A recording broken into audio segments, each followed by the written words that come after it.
Bab 1788. Gunung Suci Tertinggi Abadi. Apakah hanya dirinya sendiri satu-satunya orang yang mendapatkan perpaduan fragmen ini dengan tidak sengaja memukul dan menabrak, atau apakah ada orang lain yang juga begitu? Erik Kin tidak yakin. Tampaknya ada banyak rahasia yang tidak dia ketahui di tubuh Raja Qin. Namun, sangat disayangkan tubuh Raja Qin tingkat ketiga yang sempurna membutuhkan seorang kultivator yang mencapai setidaknya puncak fase transendensi dalam berlatih. Meskipun kekuatan sejatinya jauh lebih unggul dari fase transendensi tingkat keempat, tetapi masih ada jarak yang tidak kecil dari garis kultivasi terendah. Dengan bantuan metode formasi spiritual Istana Es Arktik yang sangat kuat dipadukan dengan pil dewa yang dibuat sendiri oleh Erik Kin, pendekatan dua arah, butuh setengah waktu malam, barulah Erik Kin mendapatkan kembali energinya. Pada saat ini, Erik Kin merasa dalam kondisi yang baik dan dalam suasana hati yang baik. Meskipun ada banyak pertarungan keras di siang hari, keuntungannya juga tidak kecil. Nikosi dan tas penyimpanan kultivator partai Jihuo ada padanya, belasan orang di antaranya adalah fase transendensi bermutu tinggi, dan yang bertarung dengan dirinya sebelumnya, tidak ada yang berpikir akan mati, jadi yang mereka bawa adalah barang berharga dalam keluarga. Erik Kin juga sempat melirik sekilas, tidak menyebutkan orang lain, hanya Nikosi sang pewaris keluarga Si memiliki banyak barang bagus dalam tas penyimpanan. Pada akhirnya, untuk menahan pukulan fatal dari kepala rumah Si, sebagian kecil Skeeter mati, kebetulan bisa ditebus dengan keuntungan ini. Selain itu, yang paling membuat Erik Kin puas adalah akhirnya bisa menampilkan jurus jari suci. Padahal, sumber energi waktu diri sendiri belum memadatkan bintang-bintang sumber energi, benar-benar dalam keadaan marah yang luar biasa, menembus batas, dan kekuatannya tidak tinggi. Namun, saat itu Nikosi hanya tersisa jiwa, dan dia bahkan tidak memiliki sarana untuk menyelamatkan hidupnya, baru kemudian terbunuh dengan satu pukulan. Tetapi dengan perasaan sukses ini, percaya asalkan diri sendiri merasakan beberapa hari lagi, maka akan cukup untuk memadatkan bintang-bintang sumber energi. Saat itu, jurus jari suci ini bisa menjadi pembunuh pamungkasnya. Berhenti sejenak untuk berlatih, Erik Kin pertama-tama menghancurkan beberapa koin roh emas dengan palu ribuan tempaan, dan mengeluarkan batu Tianjin untuk memberi makan Skeeter, kemudian mengeluarkan slip giok yang diserahkan oleh penguasa Istana Es. Erik Kin tidak tahu secara detail tentang wilayah rahasia di kutub. Meskipun ada pengenalan tentang ini di perpustakaan keluarga Ye, tetapi masih sangat samar. Dia hanya tahu Istana Es Arktik dan Partai Jihuo akan berpartisipasi dalam wilayah rahasia, dan dalamnya ada hal-hal yang dibutuhkan oleh kedua belah pihak. Buka slip giok, Erik Kin mengeluarkan informasi di dalamnya dan mengirimkannya ke Laut Kesadaran. Banyak informasi muncul, Erik Kin membacanya sebentar, tetapi akhirnya menemukannya. Slip giok yang ditinggalkan oleh penguasa Istana Es sangat detail, bahkan Erik Kin merasa objek ini harusnya sangat dirahasiakan di istana, dan menggabungkan wilayah rahasia, dan berbagai pro dan kontra, sangat jelas.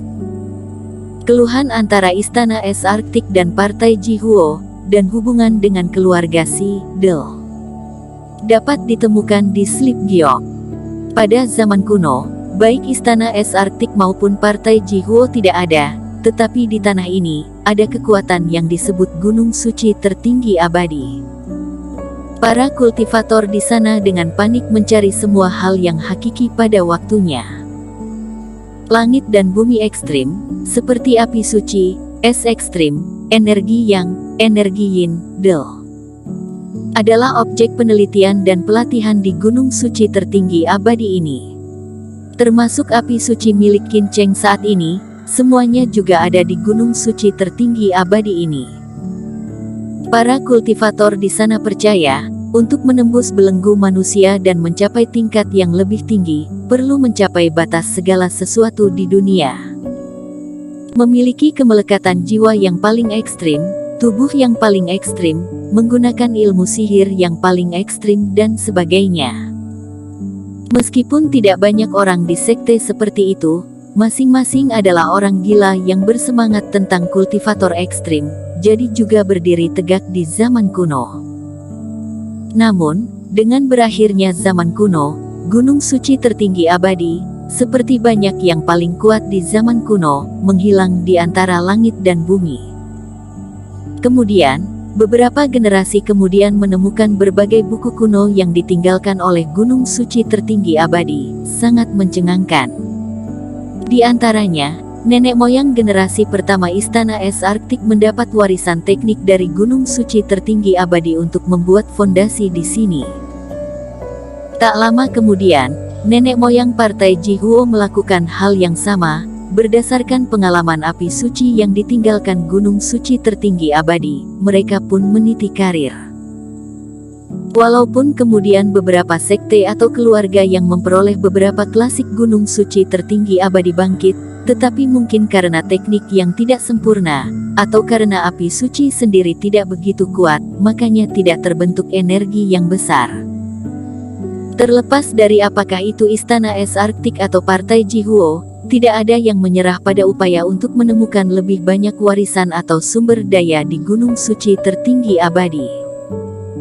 Terutama gunung suci, tempat sekte suci abadi berada, tidak peduli siapa yang ingin menemukan tempat ini, mendapatkan lebih banyak.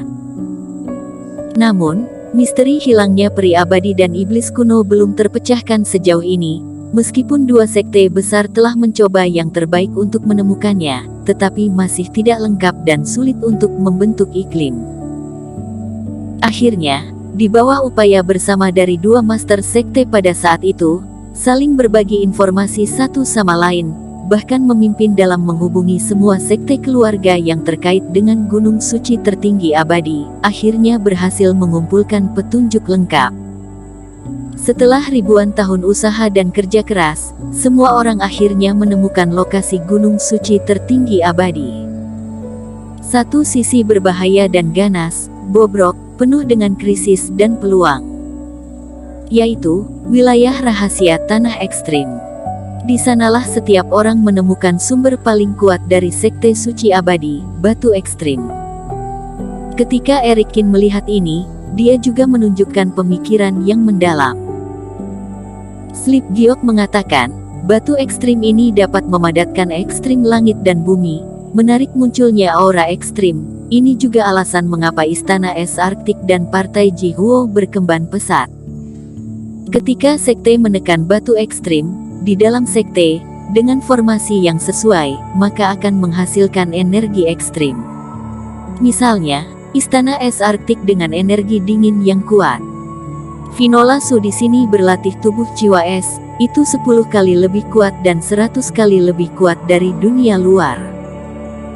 Begitu pula dengan Partai Jihuo, memiliki batu ekstrim, bisa memudahkan para kultivator untuk memahami cara mengendalikan api suci. Dan ini juga memecahkan banyak teka-teki Erikin. Api langit dan bumi adalah keberadaan terkuat dari langit dan bumi, seperti seorang kultivator yang melatih naga dan sulit dikendalikan.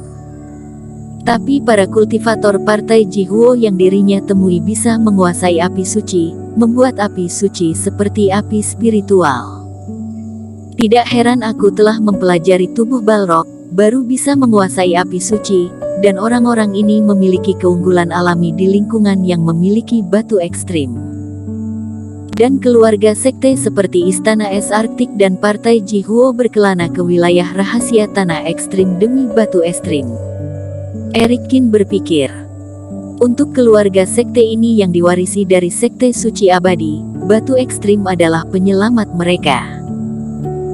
Istana Es Arktik karena telah hilang di wilayah rahasia tanah ekstrim selama 1500 tahun berturut-turut, batu ekstrim tidak tersisa banyak. Beberapa tahun ini, hanya bisa secara bertahap menyerahkan ke berbagai daerah, dan murid sekte menjadi langka. Karena batu ekstrim sama seperti batu roh, juga bisa habis dan tidak dapat dipulihkan setelah habis. Berapa banyak cadangan batu ekstrim, menjadi prioritas utama para sekte ini.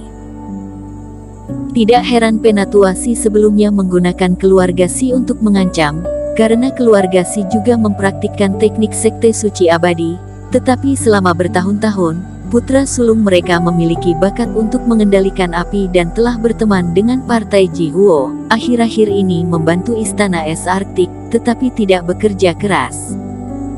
Ini juga merupakan alasan utama mengapa Istana Es Arktik kembali dengan tangan kosong.